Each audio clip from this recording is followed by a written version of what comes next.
Hey there, amazing fans! Before we dive into today's drama, don't forget to subscribe, smash that like button, and share your thoughts in the comments. Your support means the world to us. Now, welcome to another relaxing moment with Sugar Stories. Grab a seat, sit back, relax, and let's journey into the story together. Thunder rolled over Accra as camera shutters clicked like machine guns in the sleek, glass-paneled boardroom of Tandoh Technologies. The skyline behind the windows sparkled with the vibrant hum of one of Africa's fastest-growing capitals. In the center of the chaos stood Kwame Tandoh, a man whose calm, unflinching posture betrayed none of the storms brewing within. He was 38, sharp-jawed, and effortlessly magnetic in a bespoke navy suit that screamed wealth and elegance. He had just signed a $40 million deal with a Swiss tech firm, yet his mind was already elsewhere. "Mr. Tandoh, how does it feel to be the youngest African tech billionaire?" a reporter asked, angling for a smile. Kwame flashed a practiced grin. "It feels like we've only just begun." The press clapped, the cameras clicked again, and the room began to empty. Alone now, Kwame stepped back into his private office. He poured himself a glass of aged scotch and let out a breath. His assistant, ESI Jr., entered quietly. "Sir, this was hand-delivered. No return address." She placed a crumpled envelope on the desk. The name written in shaky cursive stopped him cold. Kwame. He opened it slowly. A photograph fell out, a much younger version of himself beside a glowing village girl. Adizwa, his first love. The letter read, "Kwame, you have 2 daughters. Their mother never told you. She raised them in the village of Kusi. Before I die, I had to tell you the truth. Forgive me. Auntie ESI." Kwame froze. The scotch slipped from his hand and shattered on the floor. His heart thundered louder than the storm outside. Twin daughters? Memories hit him like a train, secret meetings by the river, promises exchanged under starlight, and the last time he saw Adizwa, crying on the platform as his father dragged him onto a train to boarding school overseas. He clutched the letter as tears welled up. "Daughters? I never knew." A memory stabbed his heart, the last look Adizwa gave him, filled with heartbreak and unsaid truths. Could she really have kept this secret from him? Or was it taken from both of them? He spent the rest of the night in the office, reading the letter over and over again, as if new words would appear to answer the questions flooding his mind. He pulled out his laptop and searched for Kusi. It was a small village in the eastern region, largely forgotten. No Instagram geotags. No news articles. Just old census data. And then, nothing. The next morning, instead of heading to his daily CEO strategy meeting, Kwame stood at the edge of the boardroom's helipad, looking out at the horizon. The wind whipped his tie as he made his decision. "I'm going to find them." The sleek skyline of Accra vanished behind him, replaced by dusty roads and the low rumble of a storm far off. Kwame, now dressed in threadbare clothes and riding a barely functional bicycle, had become someone else, Kojo the farmer. In the back seat of a rusty old SUV, his longtime friend and driver Yaw looked skeptical. "You sure about this?" he asked. Kwame nodded. "No one in Kusi must recognize me. I need to see them first, see if it's true." "You're risking your brand, your business, everything." "I'm not risking anything. I'm trying to reclaim what I never had." Yaw sighed. "Then God be with you, Kojo." Kwame carried only a small backpack, old clothes, a few tools, and Auntie Esai's letter. His Rolex had been swapped for a cheap knockoff, his tailored haircut grown into a messy fade. The SUV dropped him off at a fork in the dirt road. He gave Yaw a nod. "From here I walk." The red dust coated his shoes. He walked the remaining kilometers with every eye in the village turning toward him. The gates to Kusi creaked open. Children stopped playing. Women paused in their washing. Conversations halted. "Who is that? He doesn't look like one of us." "He looks soft." Kwame pushed his bicycle along the main path. The scent of charcoal and roasting cassava wafted in the air. A goat bleated somewhere nearby. He found a small abandoned hut at the edge of the village and claimed it for the night. As he patched holes in the roof, he watched people pass by, hoping to catch a glimpse of the girls. Would they look like him? Would they even believe him? He laid on a straw mat that night, the cracked ceiling his only view. Yet sleep did not come. Only memories and possibilities. The next morning, Kwame ventured to the market square. That's when he saw them. Amma and Efua were impossible to miss. Identical in appearance but polar opposites in personality. Amma, loud and book-smart, barked prices at customers like a market boss. Efua, quiet and soulful, sketched animals in the dust with her finger while roasting corn beside her sister. Kwame watched from a distance, heart aching. They had her eyes, his shape of nose, even the stubborn chin. He walked up slowly. "Afternoon," he said, voice low. Amma didn't look up. "We don't do credit." Kwame chuckled. "I've got coins. And maybe a few questions." Efua glanced at him, then back at her sketch. "You're not from here. Your feet don't look like they know dust. You're observant." Amma softened slightly. "Buy 2. 5 Sadies."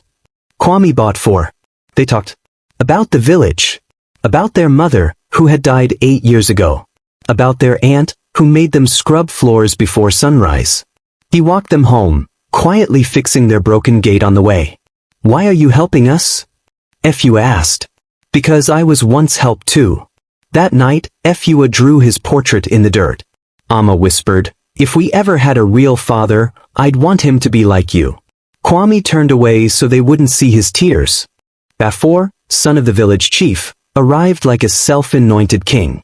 His convoy of motorbikes, music, and arrogance disrupted the village's peace. He had eyes only for Amma. "You've grown into a fine woman," he said, flashing gold teeth. "Marry me. I'll make you queen of Kusi." Amma spat to the side. "I'd rather be a slave than your queen." He grabbed her arm. "Watch your mouth." Kwame stepped in. "Let her go." Bafor sneered. "Who is this? Another useless farmer? I'm someone who doesn't stand by when girls are threatened."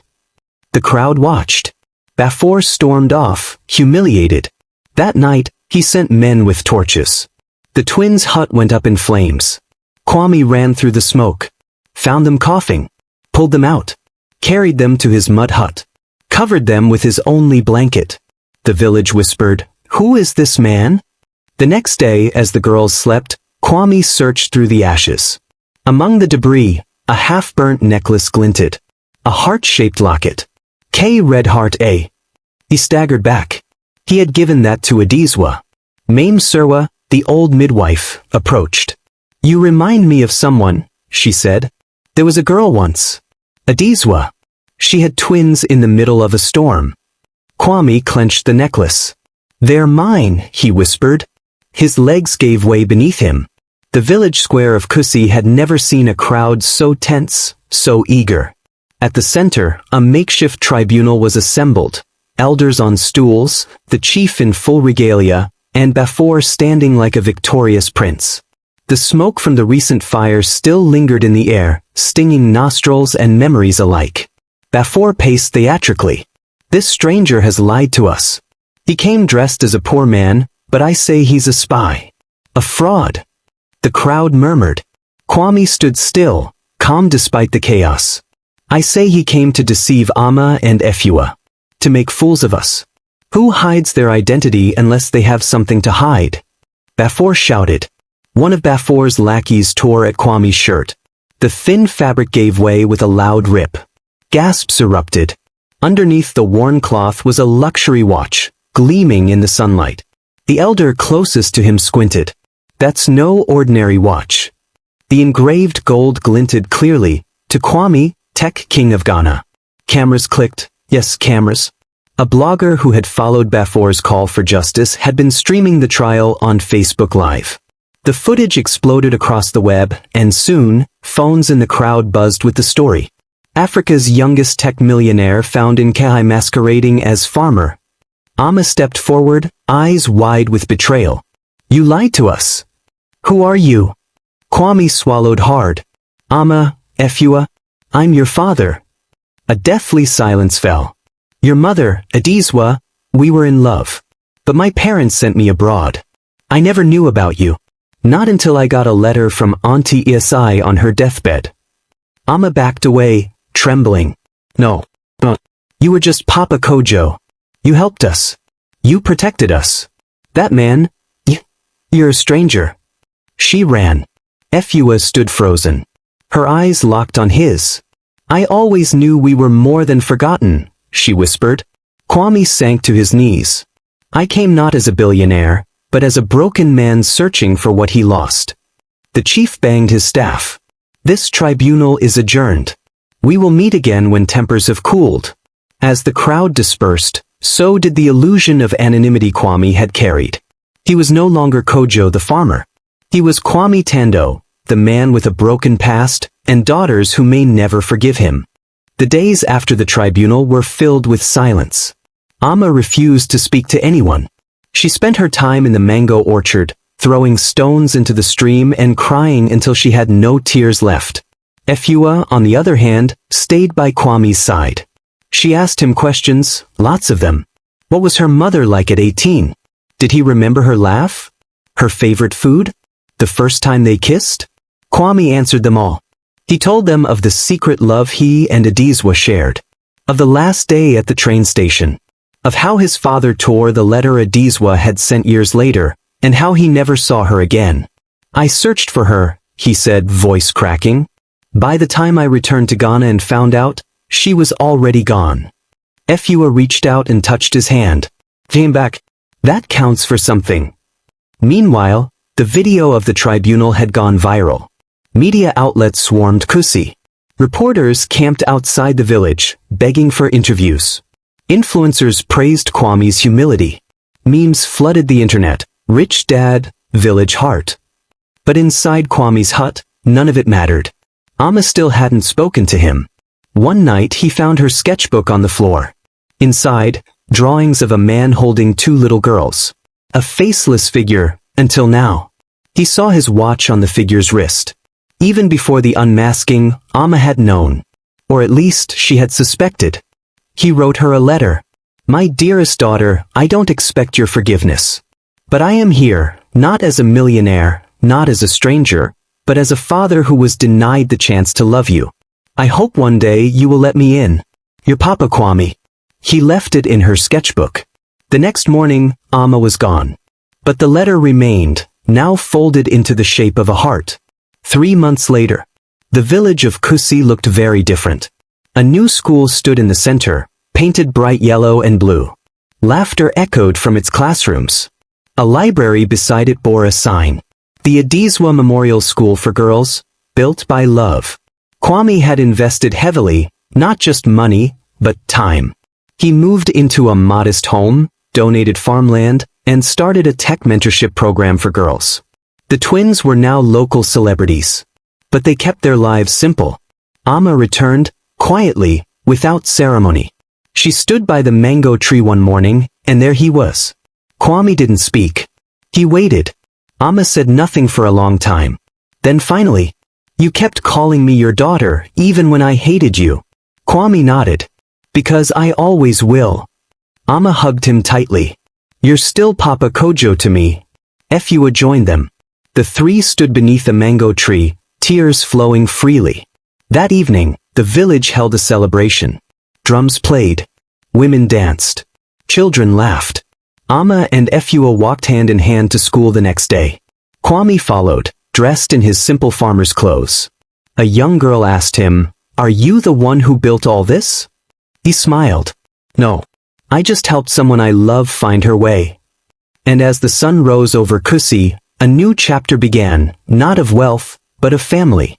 Sometimes, Kwame whispered, the richest man is the one who chooses to be poor just to feel love again. The end.